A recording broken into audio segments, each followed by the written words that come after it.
7 people boarded a plane on a summer afternoon in 2024, headed to join one of the most beloved gatherings in gospel music history. They never arrived. And the man who had invited them, the man who had spent 70 years building a world where gospel music could feel like family, had to stand in a hotel room in Alaska and tell the survivors that their loved ones were gone. For Bill Gaither, now 90 years old and still carrying the weight of a legacy that has touched hundreds of millions of lives, that moment was one of the most devastating of a long and extraordinary life. And it was not the only heartbreak he has had to carry. To understand why any news involving Bill Gaither lands with such emotional weight for so many people, you first have to understand what he built, and how quietly, honestly, and persistently he built it. William James Gaither was born on March 28, 1936, in Alexandria, Indiana, a small farming community where gospel quartets and church singing shaped the soundtrack of everyday life. He was not born into the music industry. He was not groomed for fame. He was a kid from the rural Midwest who fell in love with the sound of voices raised in harmony and never fully recovered from it. By the time he enrolled at Anderson College in Indiana, he had already formed his first group, the Bill Gaither Trio, featuring his brother Danny and his sister Marianne. He earned a degree in English in 1959, briefly taught high school, and continued writing music on the side. In 1962, he married Gloria, a woman who would become not just his life partner but his most essential creative collaborator. Together, they would write more than 700 songs over the course of their marriage, songs that became the backbone of Christian worship across denominations and generations. The song, "He Touched Me," recorded in 1964, became his breakthrough. "Because He Lives," written in 1971 during a deeply personal season of struggle, became something closer to a lifeline for millions of people navigating grief, fear, and uncertainty. Elvis Presley recorded it. Oak Ridge Boys recorded it. Churches on every continent have sung it. And those 2 songs alone would have been enough to secure Bill Gaither's place in the story of American sacred music. But he kept going. 6 Grammy Awards. Dozens of Gospel Music Association Dove Awards. Named Songwriter of the Century by the American Society of Composers and Publishers alongside Gloria. Inducted into the Gospel Music Association Hall of Fame in 1983. A 2026 Pillar Award for Impact from the Museum of the Bible. The accolades form a staggering list, yet they somehow still underrepresent what he actually accomplished. In 1991, Bill Gaither had an idea. He gathered some of his oldest friends from the world of Southern gospel, singers who had been largely forgotten by a music industry chasing newer sounds, and simply filmed them singing together in a living room setting. No elaborate production. No pyrotechnics. No choreography. Just veterans of the gospel road, many of them aging, many of them moved to tears, singing the songs they had built their lives around. The result, called the Gaither Homecoming, became one of the most improbable success stories in the history of Christian music. Audiences did not just enjoy it. They were overwhelmed by it. There was something in the authenticity of those gatherings, the laughter, the tears, the spontaneous harmonies, the stories told between songs, that spoke to something deep and often unmet in the lives of ordinary believers. The Homecoming series grew from a single video into a decades-long phenomenon. More than 110 Homecoming videos were eventually produced. The accompanying concert tours sold more than 1.1 million tickets worldwide, and in 2004 outsold tours by Elton John, Fleetwood Mac, and Rod Stewart in ticket volume. Artists whose careers had faded were given a second wind. Younger artists found mentors. And for an entire generation of Christian music fans between the ages of 40 and 80, the Gaither Homecoming became something that felt less like entertainment and more like church at its best.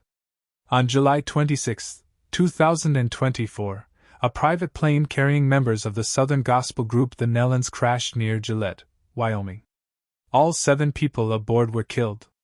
Among the dead were Kelly Nellen Clark, the daughter of legendary gospel singer Rex Nellen and one of the most beloved voices in the Gaither Homecoming world, her husband Jason Clark, their daughter Amber Nelland Kistler, and Amber's husband Nathan Kistler. Also killed were their assistant Melody Hodges and the pilot Larry Haney along with his wife Melissa. The Nellands had been on their way to join the Gaither homecoming cruise to Alaska. They had been a staple of the homecoming family for decades, inducted into the Gospel Music Hall of Fame in 2016, nominated for 35 GMA Dove Awards throughout their career. They were not just performers in Bill Gaither's world. They were family. The only family member not on that plane was the Clarks' youngest daughter, Autumn Nelland Streetman, and her husband Jamie. They arrived safely in Seattle and were brought directly to the hotel where Bill and Gloria Gaither and dozens of other gospel artists had gathered.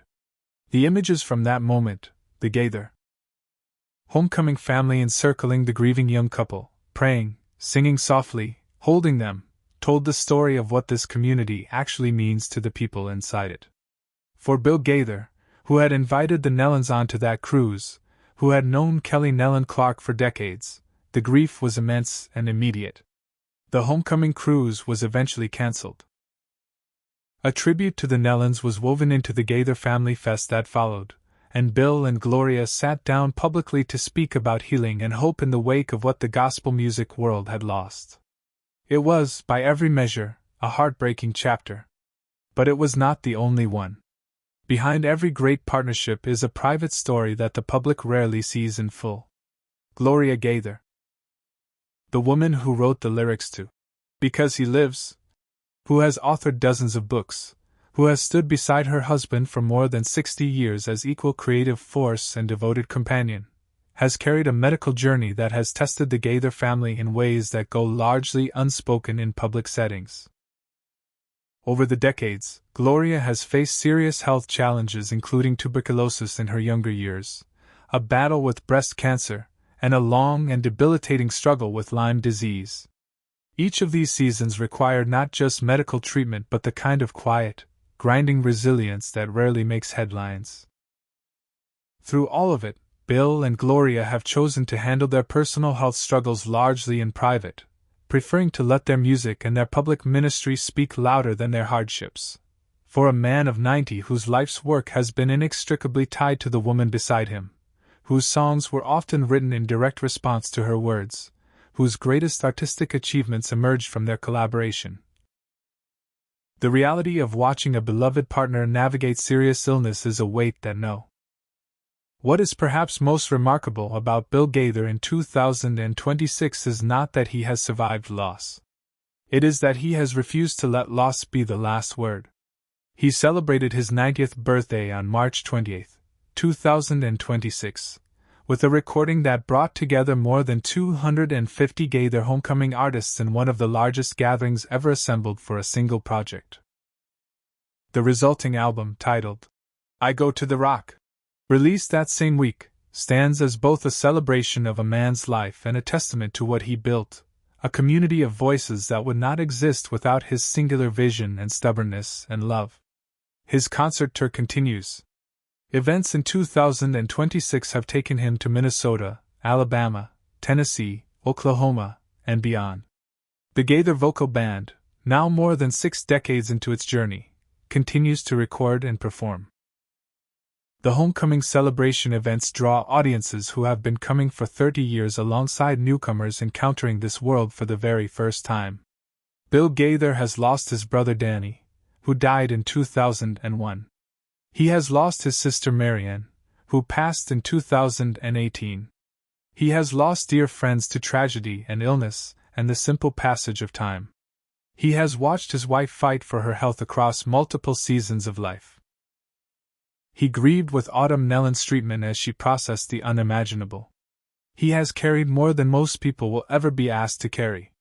There is a reason that, Because He Lives, endures the way it does. Bill Gaither wrote it during a dark personal season in 1971, when he and Gloria were expecting their third child, Benji, in a world that felt unstable and frightening. He has said in interviews that the song was written not from a place of confidence, but from a place of decision, a choice to anchor his hope in something larger than his circumstances. Because he lives, I can face tomorrow, the lyric goes. Because he lives, all fear is gone. For 90 years, Bill Gaither has lived that lyric. Not perfectly. Not without grief or loss or the ordinary human failures that come with a life so fully and publicly lived. But persistently, stubbornly, joyfully, and with the kind of grace that only comes from being shaped by something deeper than talent or ambition. The heartbreaking news that has touched his life in recent years is real. The grief is real. The weight of age and loss and watching beloved friends and family face illness and tragedy is real. But so is this, a 90-year-old man from Alexandria, Indiana, who showed up in 2026 with 250 of his closest friends and sang, "I go to the rock," like he meant every word of it. Because he did. And for the millions of people whose lives his music has shaped, that is the update that matters most.